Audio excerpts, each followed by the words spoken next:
What's up? Happy Thanksgiving, everybody. Welcome to a brand new episode of Part of the Problem. It is Thanksgiving Eve as we record this. Of course, I'm Dave Smith, and of course, he is Robbie the Fire Bernstein. We got a good episode for you guys today. Rob, how you feeling? Doing well. Already had my first Thanksgiving sandwich yesterday. They had the where like the roasted chickens are. They had the roasted turkey, so I was like, let's go. Bought that, some bread, some cranberry sauce. So I'm already filled with Thanksgiving spirit. I'd imagine this is the holiday that animates you more than any other holiday. Oh, for sure. I get to see my family. I don't have to do Jewish bullshit. It's a win.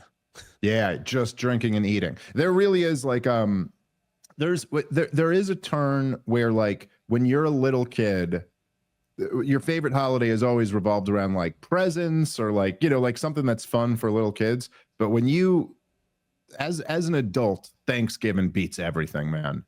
Thanksgiving.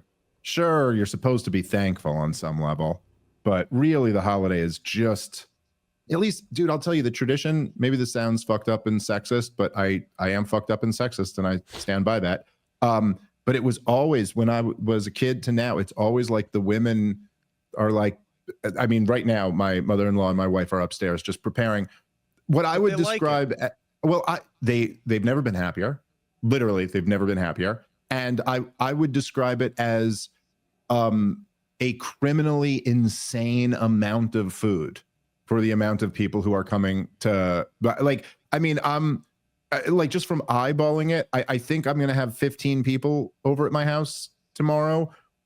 I think there's enough food for 300 people. Like it's just a ridiculous, but man, are they, anyway, the point is though, that it's always just kind of been, to me, the holiday has always just been like, oh, pour yourself a glass of whiskey and sit down and bullshit for a little bit and then sit down to a nice big meal and then have some good leftovers in the fridge for a few days.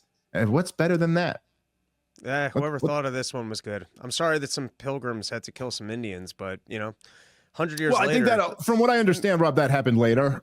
From what I understand, the dinner was very successful. And then I think in the immediate aftermath, things did go in a genocidal direction, sure.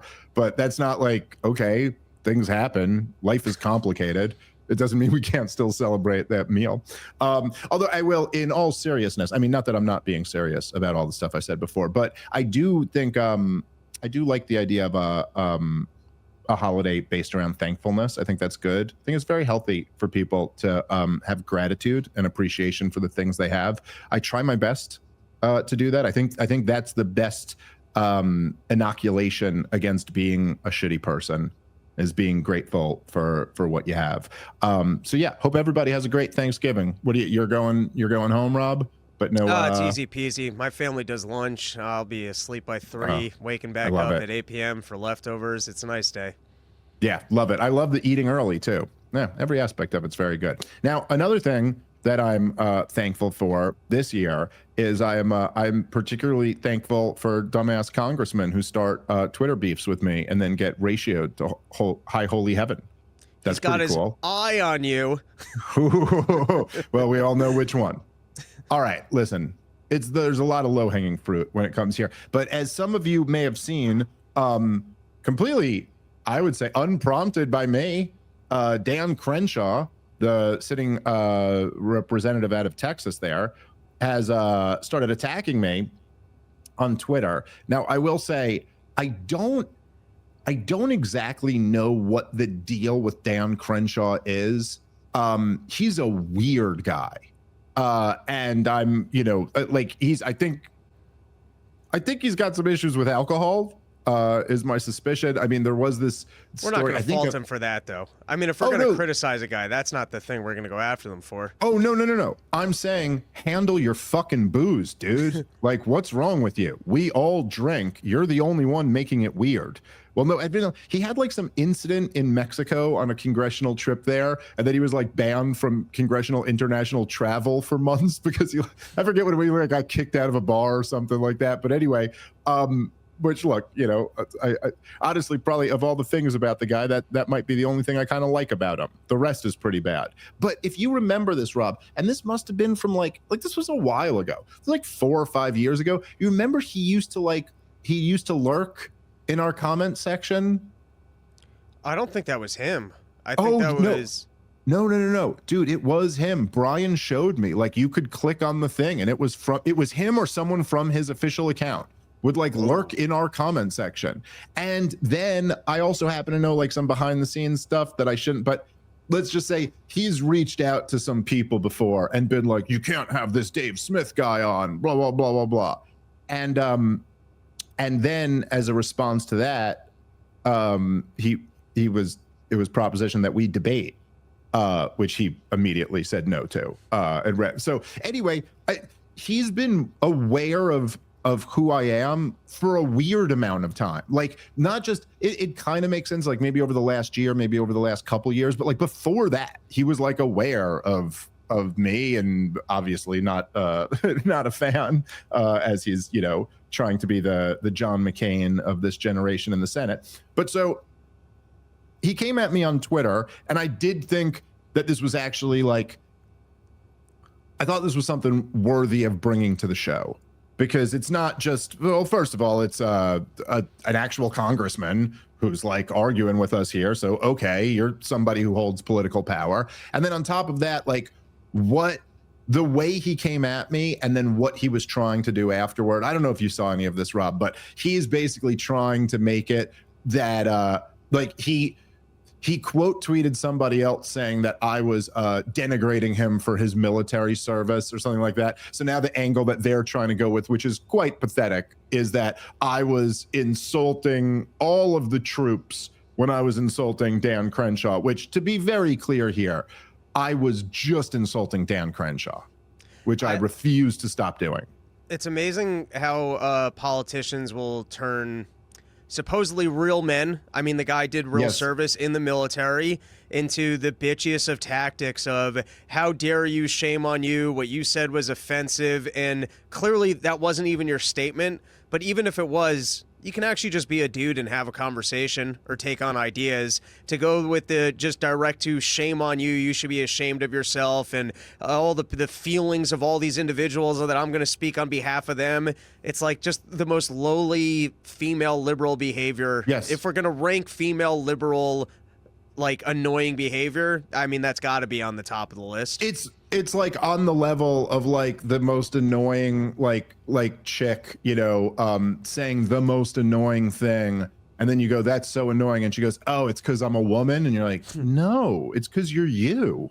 Like, what are you hiding behind all this nonsense? And also, anyway, so just I'll just read what was written, and then I wanted to you know, make a few points about it. But so Dan Crenshaw just tweeted at me. He said, Dave Smith, seriously? This random comedian has gotten way too much attention as a pseudo-intellectual on foreign policy. We all know Candace has lost it, but don't forget about her co-conspirators. They're all in on the grift, begging for your engagement on social media. So, again, it's just, like you said, just all of them, they all argue like teenage girls. Like, it's just not one point, not anything of substance, just you're a poo-poo pants is basically what they come at you with. Like, what are you, like, how does a grown man write this, send it, and not just feel ashamed inside? It's just very weird. I did, by the way, it made me laugh that Clint's response was, he said, if you debate Dave, I'll donate $5,000 to your favorite charity. And then he put in parentheses, APAC, which I did. That is great. I don't know, that really made me laugh. His APAC is Dan's favorite charity. Is just, I thought that was good.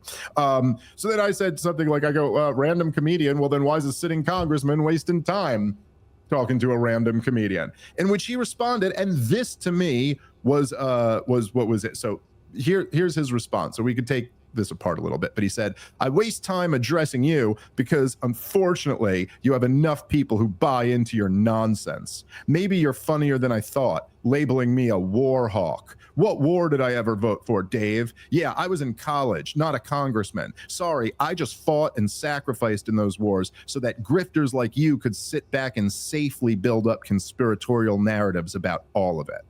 So, Dave DeCamp, by the way, the great Dave DeCamp over at antiwar.com, he did jump on the part about, he's going, I'm not a war hawk, I don't support wars, and pointed out Dan's entire voting record. He voted for the war in Syria and Yemen, and he voted against troops being pulled out. He voted for, and of course, Ukraine and Gaza, whatever. He's supported every war he's had the opportunity to support. But I jumped more on the other point, which I just think that this goes well beyond a petty beef between me and Dan Crenshaw, which again, I don't have a beef with Dan Crenshaw. Dan Crenshaw has a petty beef with me because I'm against the war party. But I don't have a petty beef with him. He's not even really a very major figure within the war party. But I do have a real issue with both. Well, look, I'd be completely honest with this. I have an issue with a vet in general who fought in the terror wars saying that these wars protected your freedom. I mean, how the hell have you not woken up yet to this? Now, I'm not sitting here and trying to I'm not blaming the vets. In fact, I think the argument is very pro-military. The idea is that we don't want your brothers and sisters, mostly brothers, to die for no reason and have their lives ruined and all this shit. But for Dan Crenshaw, for a sitting member of Congress to still be saying that the reason why I can podcast, or the reason why I can, I'm safe to do this because of the war on terrorism is, I mean, it's an appalling thing to believe in 2025, which makes absolutely no sense whatsoever. I mean, first of all, look, the only theater in the war on terrorism. I mean, what are the theaters in the war on terrorism, Rob? There was Iraq and Afghanistan. There was Libya. There was Somalia, Syria, Yemen, Pakistan, Niger. I think I'm missing a couple of the other countries that Libya spilled into there in Northern Africa, a couple other Northern African countries. None of them had anything to do with 9/11 except Afghanistan, where Al-Qaeda was housed. Okay. That's just not and so we took out Al-Qaeda by Christmas of December 2001. And then we fought a 20-year regime change war against the Taliban. So in other words, the Taliban the Taliban's a bunch of goat herders in Afghanistan. They were no threat to Americans' freedom.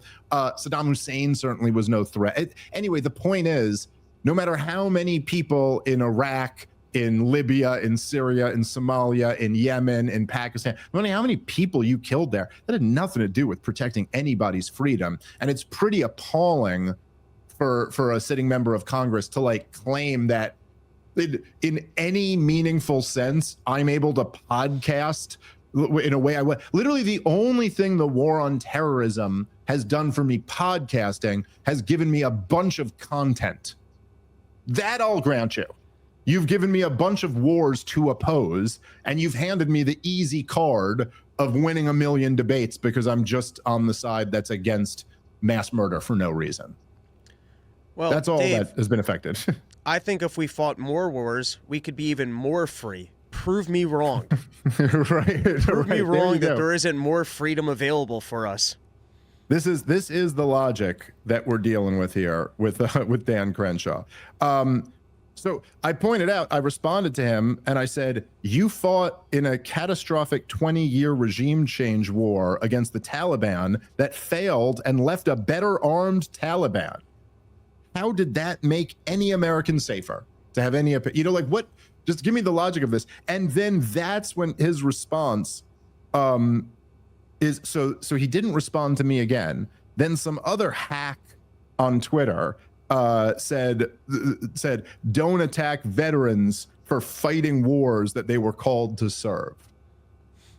So that's it. And then Dan Crenshaw quote tweets that and starts going off about how I've revealed what a truly reprehensible person I am for, attacking veterans for serving in wars. Although, again, it's all these guys, they have to, don't get me wrong. People like Dan Crenshaw he's a very unimpressive person. He is not bright, but he's not this stupid. Nobody who is capable of speaking in complete sentences is so stupid that they wouldn't understand that. Rob, the point I was just making, was that attacking a veteran for serving in a war? No. The critique was claiming that a war protected liberty when it clearly didn't. By the way, most veterans agree with me on this. This is like he's trying to pull this thing like, what a reprehensible person you are because you say these wars didn't protect your freedom. But the thing is, the veterans all know this. This is what, even back in 2008, 2012, Ron Paul got more money from active duty military than anybody else. To this day, the veterans are the ones who are against the forever wars as much as any other demographic in this country, partly because they actually sacrificed in them, like Dan Crenshaw. But, he betrays that sacrifice now by trying to get more military members hurt in these stupid wars. But anyway, so right away, I guess the first comment to just make, Rob, is just like, how pathetic. How pathetic. Isn't that embarrassing? Just as an American, isn't it embarrassing to have a sitting member of Congress even getting in these Twitter spats, but then also just using the most disingenuous, like bitchy girl fucking tactics? Get the fuck out of here, dude.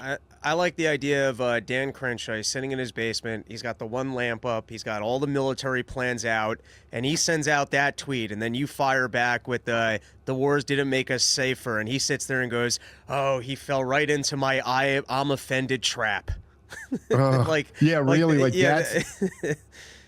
That's it. That's what you got. What do you mean, you people? That's what you've got, Congressman Crenshaw. All right, guys, let's take a moment and thank our sponsor for today's show, which is Brunt Workwear. Brunt Workwear have the most comfortable work boots I've ever owned. They sent me a pair of these things. They're incredible. They look great. They're really cool looking boots. They're great for working in tough conditions, and they feel like a worn-in pair of sneakers. And what's crazy, they felt that way the first time I put them on. I genuinely, if you need a good pair of work boots, you have to go check out Brunt Workwear. And by the way, it's not just boots. They also have a full range of high performance gear built for tough jobs, from heavy duty work pants to weather resistant jackets. Brunt designs durable, reliable workwear to keep you protected and productive in any condition. And with the temperatures dropping around the holiday season, it's time to treat yourself or the hardworking man in your life to some real comfort. And now our listeners will get $10 off their entire order if they use the promo code PROBLEM at checkout. So go to bruntworkwear.com and the promo code is PROBLEM for $10 off. And make sure to let them know that you heard about them right here on the Part of the Problem podcast. All right, let's get back into the show. By the way, another wonderful element of Twitter in all of this is just that this dude, he is just getting ratioed on every goddamn post. Like every post is just people just dunking on him because it's weird. Like, when people go out, it's like these people like congressmen who he's protected by armed security every day, and he's in his cushy office and he's going and giving speeches. But then you wander out into Twitter, which is just like the wild, wild west, and you try to bring this bullshit and he's just getting eaten up, which is, a lot of fun. But anyway, also a lot of fun, but also it is a little bit indicative of just how much the audience is over this bullshit. But anyway, so he said, now he says in this tweet where he quote tweets the other guy, let me read this part. So he goes, and for Dave Smith, he goes, I'll give you a simple answer about what we got for my sacrifice and the ultimate sacrifices my friends paid. No more 9/11s. That's what we got. Thank you, Dave Smith, for revealing what a truly reprehensible person you are. And I thought it was simply that Dave was, I thought it was simply that Dave was uninformed and misguided. But that response to me below shows his total contempt for all veterans who have served. Okay, so just, on the last point, obviously, just pathetic. But, let's go a little bit deeper than that. And it's just funny also, it kind of reminds me of woke leftists when they would always get offended on behalf of black people. And you're like, I don't know, I'm from Brooklyn. I've met black people and they're not thin-skinned snowflakes. one of the best things about black people is that they're not like pussy bitches like you liberal women are. And say the same thing to Dan Crenshaw here. Like, you've offended all of us veterans. Shut up, dude. I've fucking met veterans. None of them are snowflake bitches like this. None of them go, you said the war didn't protect freedom. I'm offended. That's not how they are. You sit around in a room full of veterans, dude, and talk about how all the wars were bullshit and sold off lies. And you're going to get a lot of people going, yeah, that's what you're going to get. There might be a few in there who disagree, but even they're not going to be snowflakes like this. But I did want to, like, to the broader claim, because I do think this should be responded to on the show. The claim here, and it is really, when you think about it, like it is, I mean, it's the Dick Cheney logic. You know, it's Team B from the CIA logic, right? So like the logic would be, Rob, if your radar doesn't detect any Soviet submarines, then that means the Soviets have made submarines that can't be detected by radar, right? Like that's the logic of all of it. And so it's a similar type of thing where all the evidence against your position just means your position is right. There wasn't another 9/11. It's the COVID vaccine, Rob. You know, you get the vaccine and then you still get COVID and you get it so bad that you're in the hospital and they go, you would have been dead. It would have been that plus worse. Sure, you look at the terror wars and you see nothing positive out of them, but it would have been another 9/11. I heard that without the tariffs, prices would be even higher. Right. It's the constant, like, corrupt politicians' defense of failed policies across the board. But I think, like, even on another level, you could scratch a little bit deeper there and go, well, hold on. What do you mean by another 9/11? What do you mean a 9/11? Because, like, theoretically speaking, like, when you say another 9/11, I mean, the Twin Towers are gone, right? So you're not talking about planes hitting the Twin Towers again. You're saying another terrorist attack. And what's so horrible about terrorist attacks is that innocent people get killed, right? People die. And so, so the war on terrorism, we lost about 7,000 soldiers. So already it's more than 2 9/11s worth of military members who were killed. Now, of course, that number really gets changed when you factor in the approximately 30,000 U.S. military members who committed suicide in the aftermath of the wars. So now, like, I'm just saying, like, did you prevent another 9/11 or did you cause many more 9/11s? Now, if you want to bring in the fact, obviously this doesn't mean anything to Dan Crenshaw, because all those brown people in those countries aren't people, but the death toll is around 4 million. And that's what the Cost of War Project put the number at. If you go through, like, obviously the big ones are in Iraq, about 1 million people died. In Afghanistan, I think it was a couple 100,000 people died. You put about 500,000 in Syria, about 500,000 in Yemen. You factor in the Libya is really where we don't have the best numbers, but I mean, it's got to be how many people died as a result of that thing being turned into a failed state is pretty damn high. But anyway, the Cost of War Project, they put it at approximately 4 million. So again, the point is, you didn't avoid another 9/11, you committed 1,000 of them. So right on the, like, what exactly do we mean avoided a 9/11? Also, there's like there's conflations between certain things, right? So, like, let's say hypothetically there were a lot of things that were done after 9/11, right, Rob? But so like little things like you're allowed to have a gun on a plane now. They lock the cockpit door. Just locking the cockpit door changes the entire landscape of 9/11. But, like, if you locked the cockpit door and you're like, oh, now it's much harder to hijack planes, now there won't be another 9/11. You didn't need to fight 7 wars. You know what I'm saying? So there might be some things that we've done that might, like, be like, oh, this will make it more difficult, even if you wanted to count, like, the TSA or something like that, even though I don't think either of us are going to argue that that does much. But that has nothing to do with the wars. Like, you have to actually demonstrate how fighting those wars prevented another 9/11, because there's no way you can do that. Al-Qaeda grew in number. ISIS formed during the terror wars. The radical Sunni terrorist problem only got worse as a result of these wars. And also, Rob, it did come with a price tag to it. The price tag was about $8 trillion. Now, is anyone gonna say that spending $8 trillion on a failed mission made us more secure? Was that good for our national security? And in fact, I think many people have argued that the debt is one of our biggest national security threats. So, look, forget the little Twitter spat. What's really revealed here is how disgusting this mentality is. And I found this kind of interesting because it speaks to like a more general theme on the show. That is, he's like in this same post, within one post, it's all contained in a tweet. Dan Crenshaw is talking about what a morally reprehensible person I am. And then he's also defending wars of aggression and choice that killed millions of people.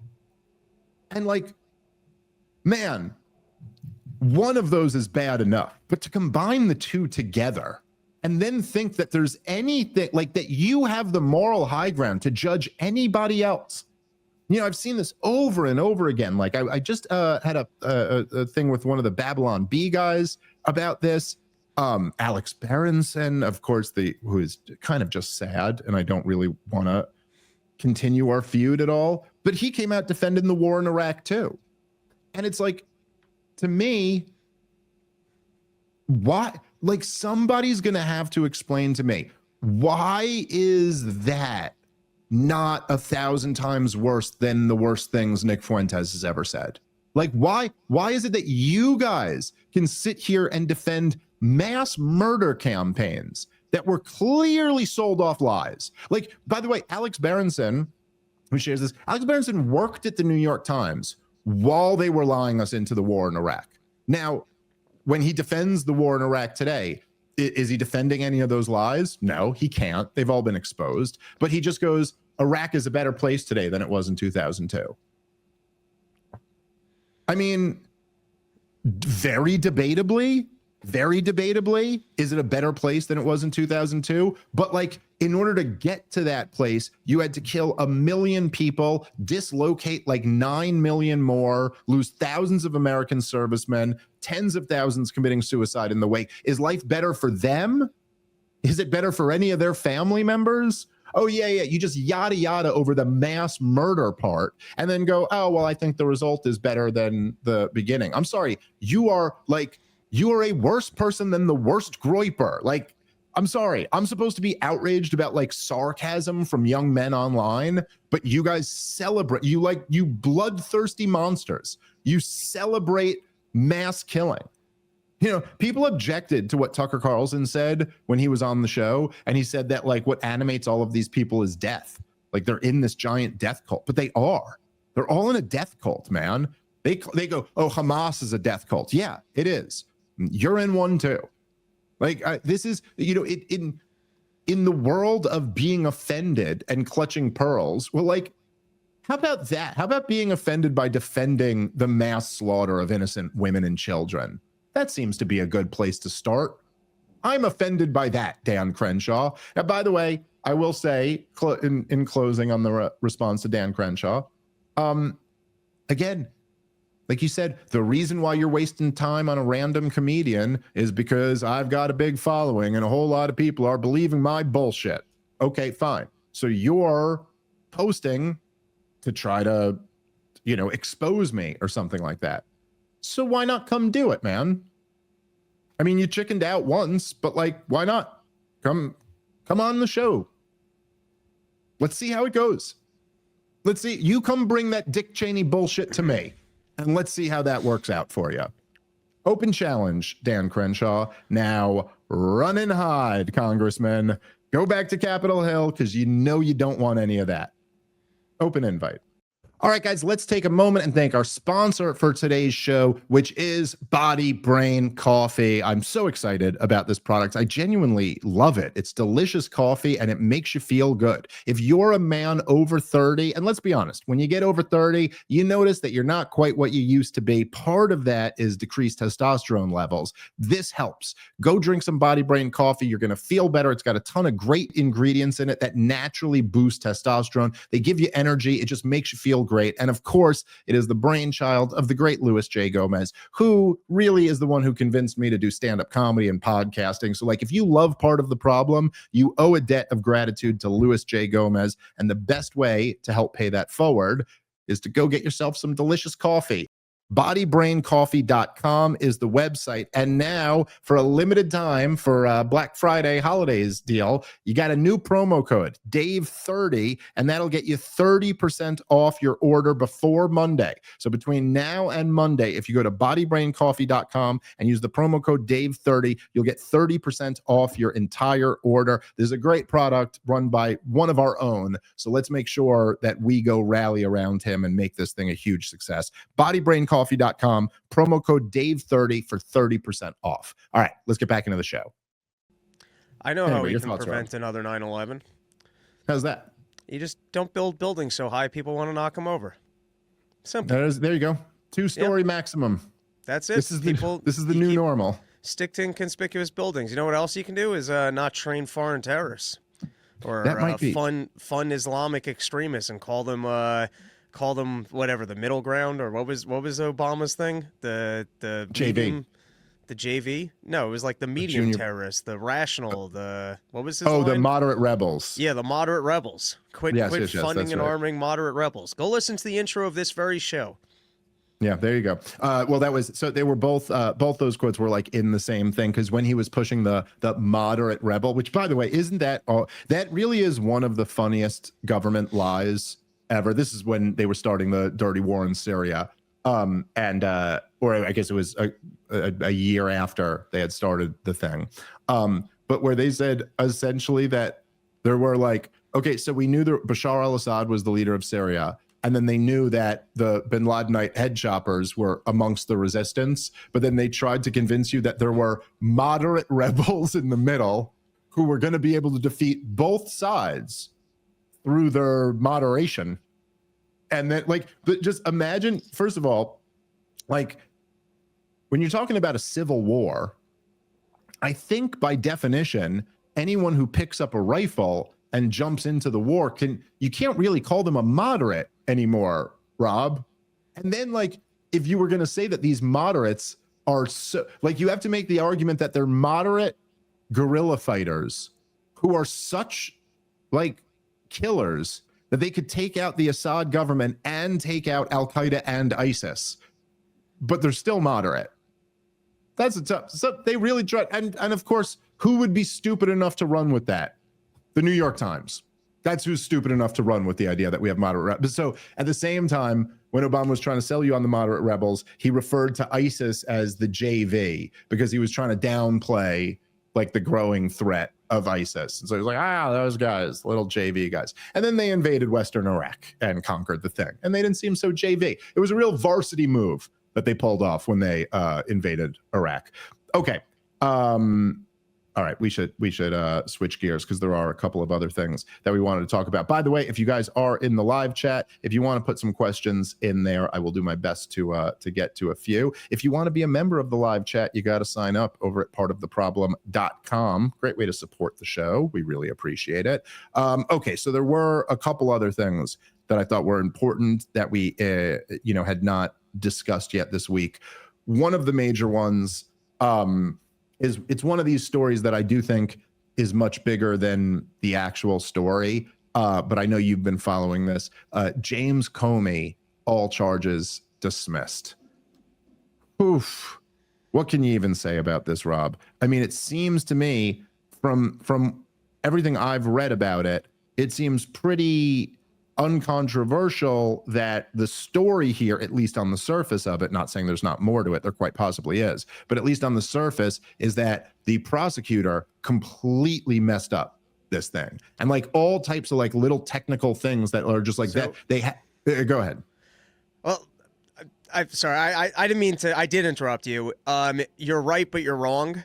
So the prosecutor did make errors, and the biggest error was they didn't show the final document to the grand jury, and also promised that there was going to be additional bad evidence that they didn't actually present to the grand jury. That's actually not why it got thrown out. It got thrown out because both this and the Letitia James case both got thrown out because she was not her status was granted improperly. And so you need to get like actual congressional approval for these appointees unless they're on a temporary basis. And she had overstayed the amount of time that would have been like the temporary basis, and they just reappointed her anyways. And so it's very, but this is what, from my understanding, so it's very technical. The judge basically just threw it out as she's not allowed to be in that position. Both cases can be rebrought. Right. The Comey case is less likely to be rebrought because it's past the statute of limitations.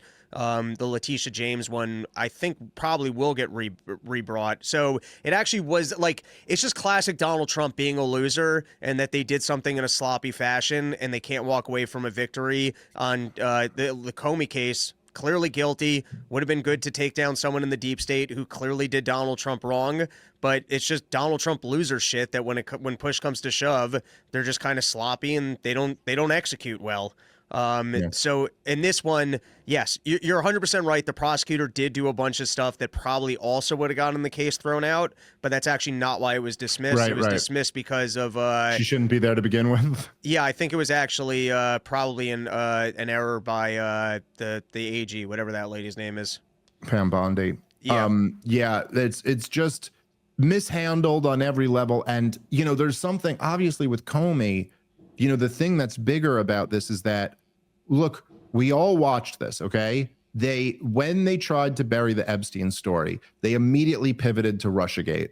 And that's when Tulsi came out with this press conference. She said, we have the proof that Obama committed treason, were her words.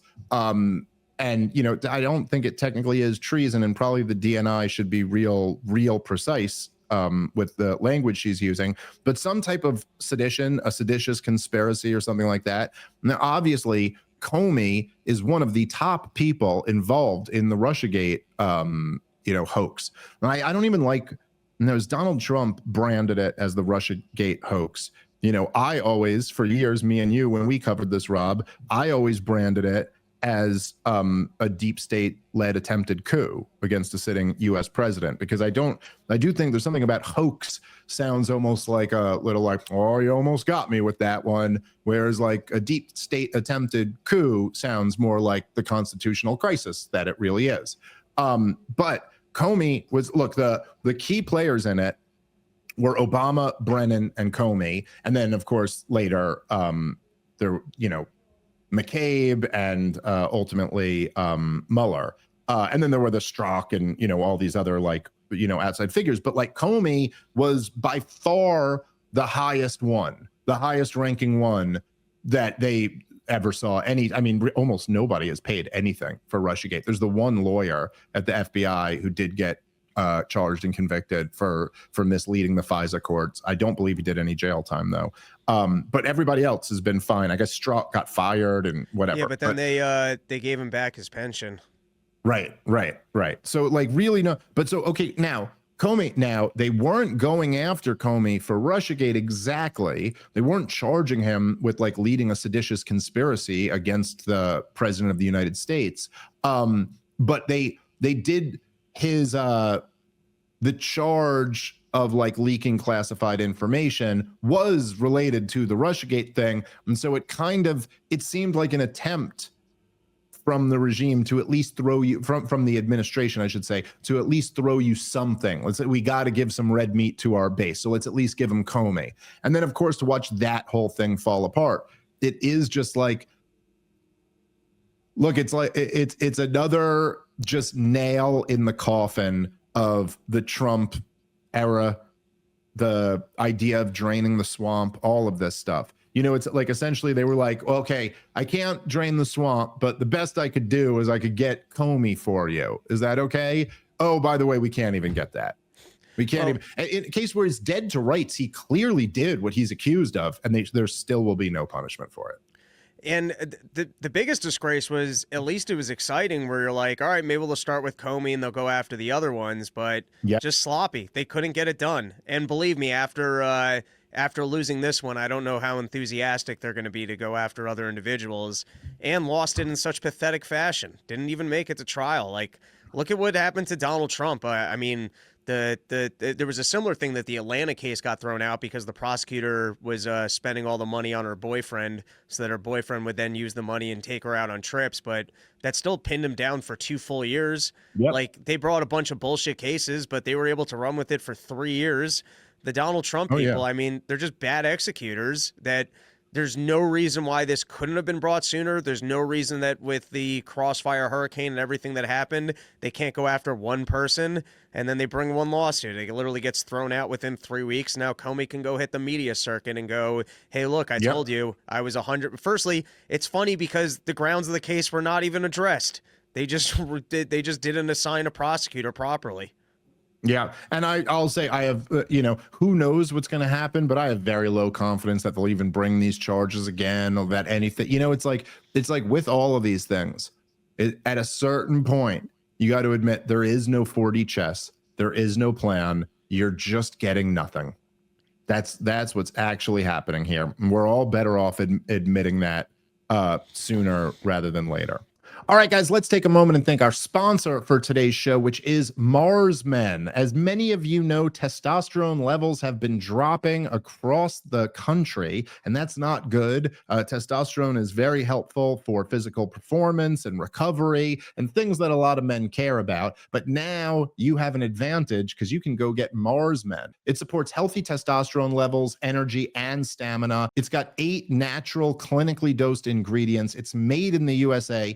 Third-party tested, plus there's a 90-day money-back guarantee, so there's no risk to you. Worst case, you don't absolutely love it and you get your money back, but over 91% of users reported higher energy levels. Thousands of guys are feeling incredible results. Just check out the reviews on the website to see for yourself. And for a limited time only, our listeners can get 60% off for life and 3 free gifts when you use the promo code PROBLEM at mengotomars.com. That's mengotomars.com, promo code PROBLEM for 60% off for life and 3 free gifts. Check it out today, mengotomars.com, promo code PROBLEM. All right, let's get back into the show. Okay. Let's you know what? Let's hold on, what was the other? I think that's a good transition into Doge being done. Sure. Yeah, you're right. And that is a good transition there. Yeah, Doge has officially disbanded, huh? What a run. Well, what did we get? What did we get in terms of cuts? Nothing. Not a penny. I saw the headline somewhere from the administration that while Doge is done, the values still live on. And I'm like, you guys didn't even do anything while it was there. And you want to talk about one of the early hopes for Donald Trump was Doge. Like, that was one of the actual real hopes for Donald Trump, was like, wow, they might get this smart tech billionaire to comb through all the government funds and actually reduce spending. And then we found out pretty quickly that they weren't doing that. But then people wanted to say, no, 4D chess, Donald Trump is serious. No, they're going to do it. The things will be implemented. And here you have it within 1 year. Firstly, the best case scenario clearly didn't come true. Donald Trump wants to spend as much as the greatest ever, spending more than anyone ever. He wants to spend more than anyone ever, is going to make zero effort whatsoever. And he had a mandate on that. People were very excited by, let's clean up the spending. I don't even think they're going after all the supposed NGO funding that the Democrats are basically using against mine and yours interests. We had a couple of goofy storylines about things that were going to, like, trans kids in Brazil. And then I don't know if that stuff got refunded, but a lot of it did get just refunded when they did, like, the next budget. But I mean, we're within 1 year of Donald Trump's presidency. And Elon Musk walked away from that project, and I guess they're formally shutting it down. So for everyone that gave me shit 3 months ago, it's like the COVID stuff. You couldn't have been more wrong. Donald Trump has absolutely no interest in reducing the size, scope, or spending of our government. Yeah, and look, if he did, obviously, as we've said many times, he could have pressured Congress to give him a bill with real spending cuts. He had all the juice in the world amongst the Republican Party, who controlled all of Congress. Or talking when he first came in earlier this year, he could have done that. And instead, you know, I remember, I know I've told this before on the show, I try to never, like, you know, give anything away of private conversations, but I had dinner with Vivek Ramaswamy. You know, it was short. It was the night that John Jones fought Stipe Miocic. So it was, you know, shortly after Trump had won the election, and Doge was just getting started. And I basically had said to him, you know, I said to him over dinner, I was kind of like, well, you know, the thing is that, you know, it's not a real government program. And I was hoping Vivek would have gotten a position with a little more teeth in it. You know what I mean?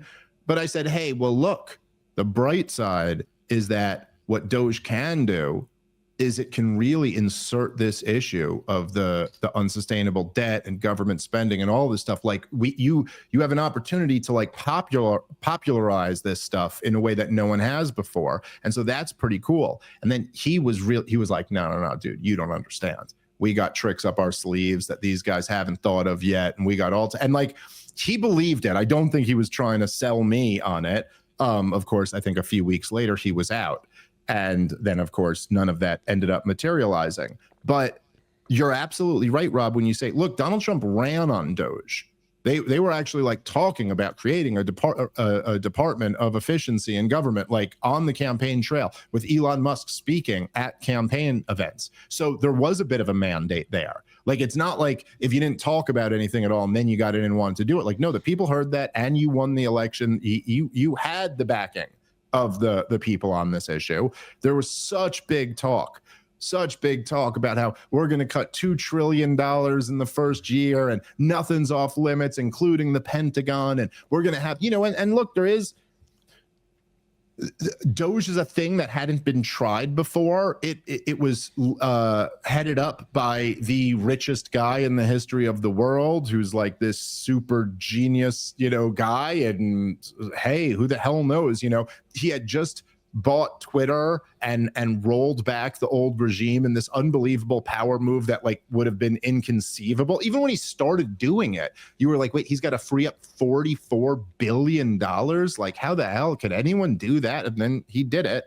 So maybe he could pull something off here. But at the same time, I think we got to be honest with ourselves. You know, it's not even a year later and the whole thing's disbanded. And the cuts are negative. The spending has increased. Not only did they not cut a penny, there's like, we didn't even get, like, we got negative spending cuts. We got spending increases. And for now, there probably was some good in the fact that, like, yeah, it exposed some stuff that USAID was doing or something like that. But overall, the mission is a very clear failure. And that's something that's something we all got to grapple with, because reality has a way of existing whether you acknowledge it or not. Just think about how incredible the storyline is of all right, we got this tech wizard, his name's Big Balls. He's going to comb through all the information like nobody ever has. There's all of this disjointed way that they're doing the budgeting so that no one can track it. We're in month 1 and we found massive fraud. We see money that's just basically being used by the CIA to be sent abroad. We've got Social Security fraud. And then we're not looking into this anymore. Hey, guys, I know that the government's spending too much money, but guess what? I might be able to get it under control if we can just find the fraud. Oh my God, we found so much fraud. You know what? We're going to stop looking at that. Yep. And look, I mean, that's like you said before, the thing that's been very clear here is that Donald Trump does not, nor has he ever had any real commitment to any type of fiscal sanity or to really ever drain the swamp. It's just not like Donald Trump. I think it's pretty clear to say at this point, he is not animated by any of the issues that he ran on.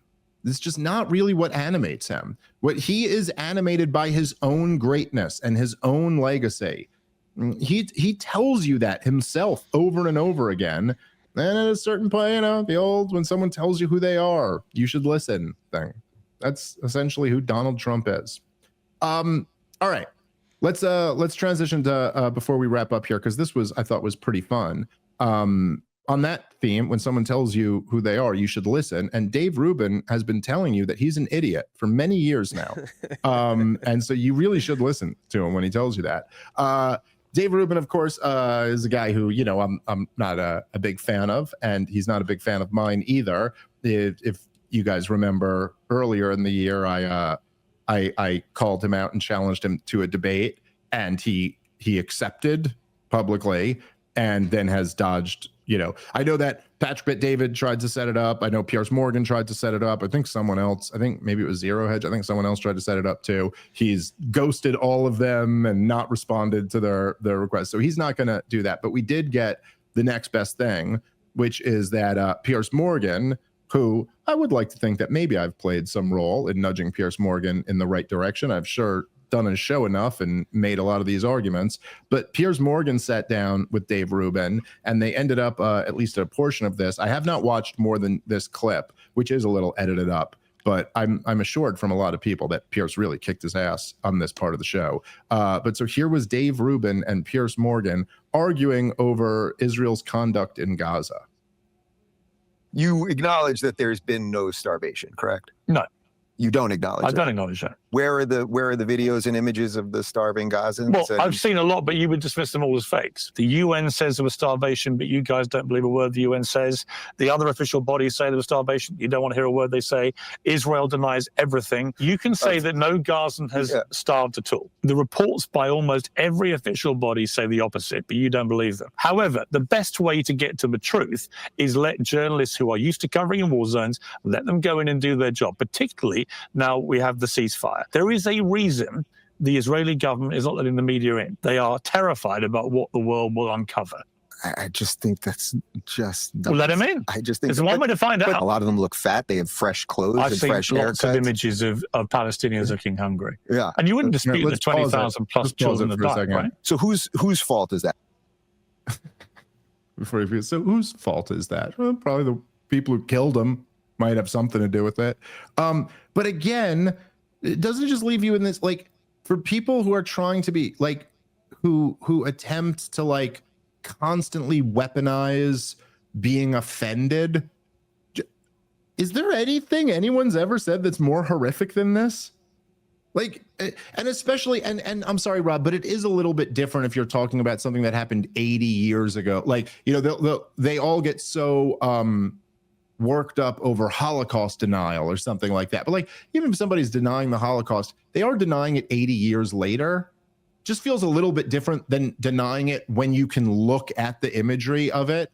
The way Dave Rubin, and genuinely, look, Dave Rubin's genuinely dumb. This isn't a guy who reads.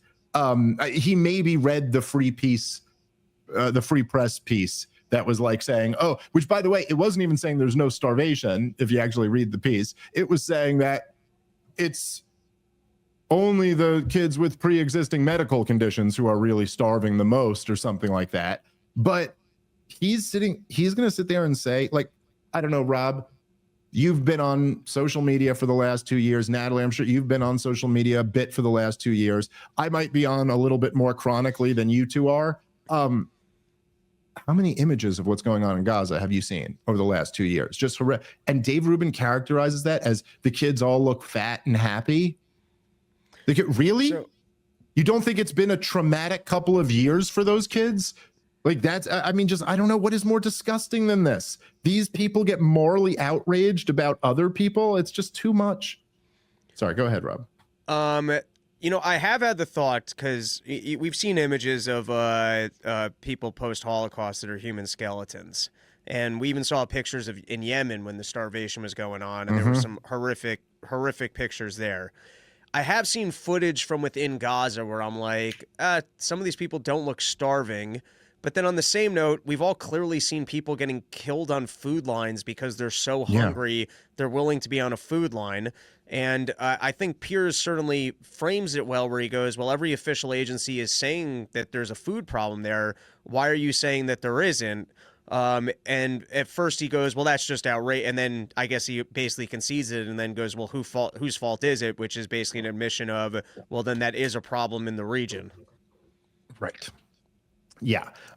It's almost interesting of Rubin to delve in and go, Like, I'm just saying, if you and I were having the argument of there is no food problem in Gaza, we'd probably have the information on that.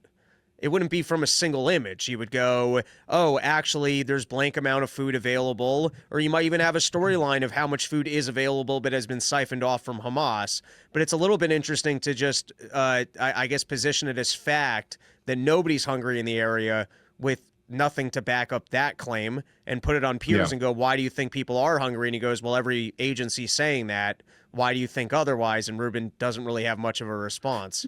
Yeah, I mean, there was that major piece in Haaretz, the Israeli newspaper, several months back, 3 or 4 months ago. It's a killing field or something like that was the title, where they actually had several IDF soldiers who admitted that they were given orders to shoot into the crowd of shoot live ammunition. I guess people into the are crowd on food lines for the television optics. It makes Israel look bad, so they just line up every day. They go out there to get shot at, and they don't actually even need the food. Now, to be clear, this was a regular occurrence. This is how they were essentially using crowd control.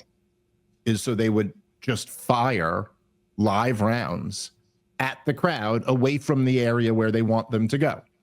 And the thing is, they're doing this at night, and people freak out when you start shooting at them. And so a whole bunch of people start running in different directions. A bunch of people got killed. I mean, it was like hundreds and hundreds of people. It might have, I think I read 2,000 people, they said, died this way, died from being killed at the food sites. And yet these people kept coming back. Like, think about how hungry you'd have to be to go. Like, imagine you're waiting on a line for a little bit of food, and then people start firing rounds of live ammunition at you. You'd have to really be pretty food insecure to continue showing up on those lines. Okay. Also, as Piers correctly points out, everybody, not one word, everybody that looks into this has all concluded that there is starvation in Gaza, and has been for quite a while. So again, Dave Rubin starts with like, but you do accept that there's no starvation. Like, that's only something in your insane Zionist circles that people accept. Wasn't part of the current peace agreement that Israel had to allow aid back in?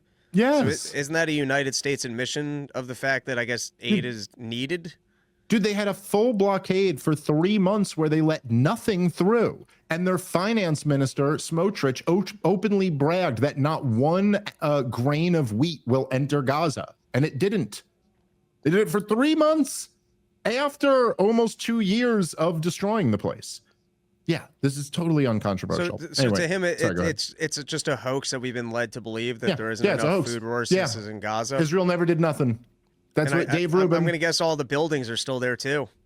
Yeah, that's what gay baby thief Dave Rubin would have you believe. There's just nothing Israel's ever done wrong. All right, let's keep playing.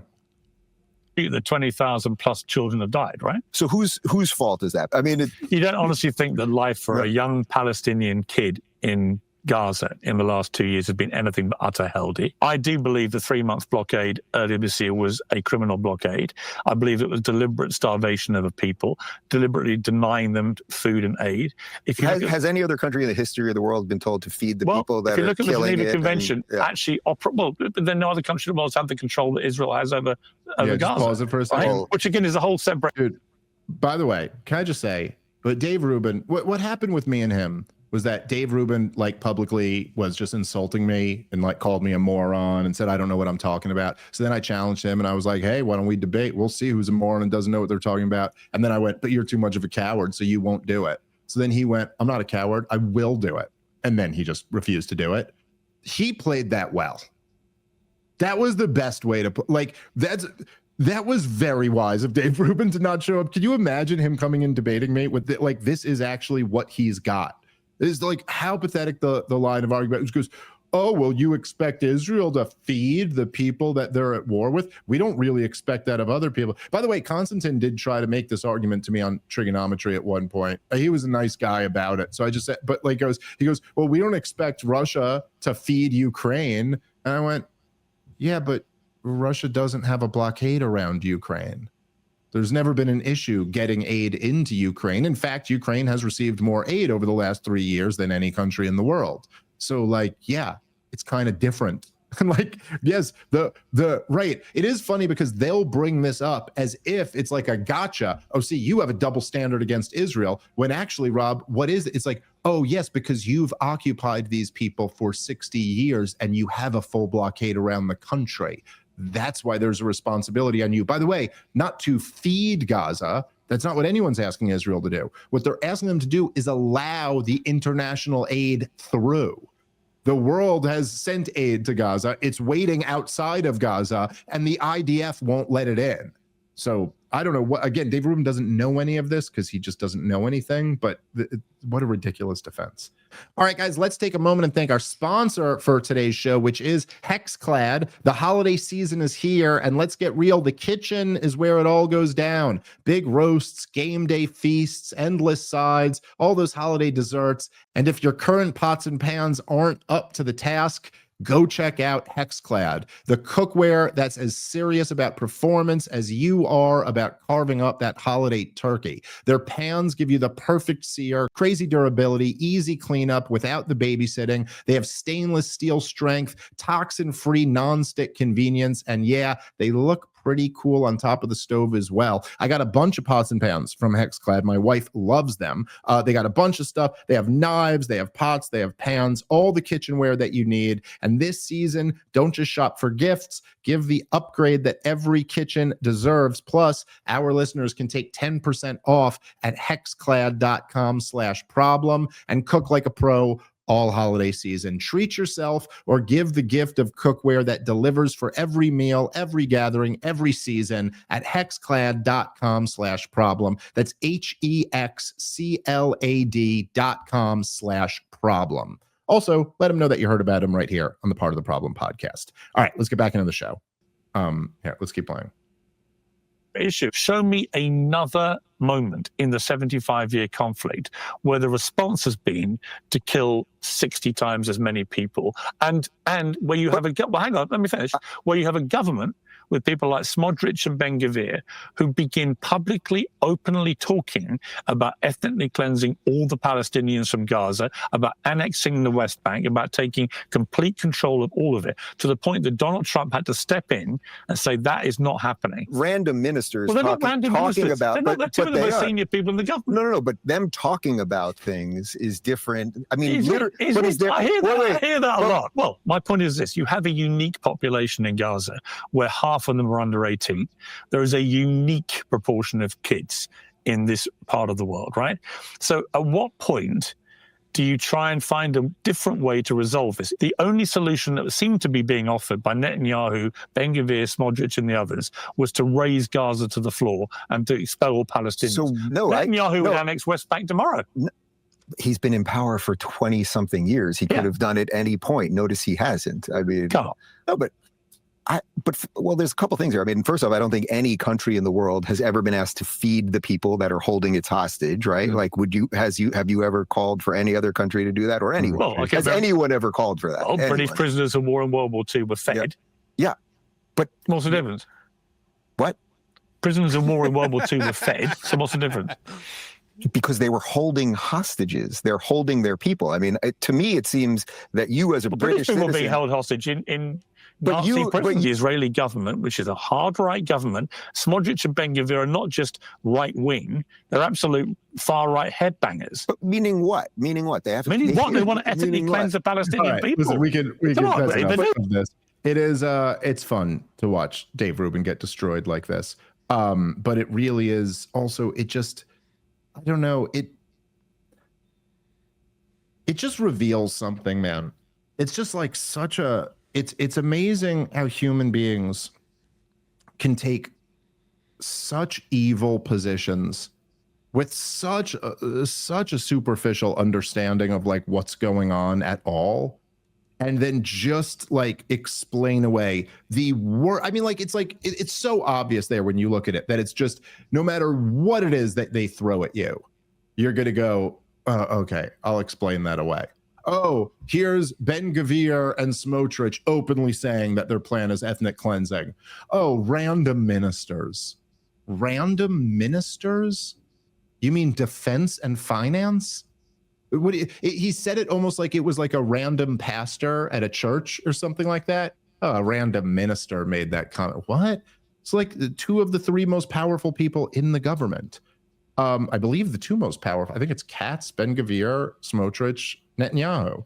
Who's more powerful in the government than that? It's just, no matter what. Oh, here's all the reports of starvation. Nah, that ain't true. Here's all, like, it's just, it's a very weird thing to me to be like, as a human being, you could get to a level where you're just defending such blatant evil with no knowledge. I don't know. Final word to you, Rob. Check out Run Your Mouth. I got Kyle Anzalone coming on today for a full briefing of everything going on in the geopolitics, the supposed end to the Russia-Ukraine war, Venezuela, money being sent to terrorists from Minnesota money, getting into all this stuff. And then live dates out in Denver. You can go to robbernsteincomedy.com, click the links, but then go with the Eventbrites. My whole life's retarded, and they're listed wrong on my website, and I can't correct it. But that's about it. Come hang out, enjoy your Thanksgiving, eat some turkey. Think of me when you have your sandwich. It's like we're hanging out. There you go. Happy Thanksgiving, everybody. And of course, I'll be off for the month of December from traveling. The show, of course, will go on. But 2026, me and Rob will be together on the road. You already got dates up. You got Portland up. You've got Key West. We're going back there. That's going to be a blast. Philly, yeah. Philly, and then I think there's one other. Yeah, I think there's a few. ComicDaveSmith.com, and then there should be a bunch more up within the next week or so. By the way, thanks for listening, everybody. Oh, go ahead. I was just going to say that Philly room rules, and we sold out all the shows last year, so don't sleep on your tickets. Same with Portland. We did a theater last time, nearly sold that out, and that was like 2 years ago. So don't wait on your tickets for Portland. Yeah. And then Key West, if you can take a vacation, that's one of the funnest places in the country to be out roaming around and drinking. So I do recommend. We're literally just going back because we had so much fun there last year. But yeah, looking forward to it. Thank you guys so much for listening. Happy Thanksgiving. Catch you guys next time. Peace.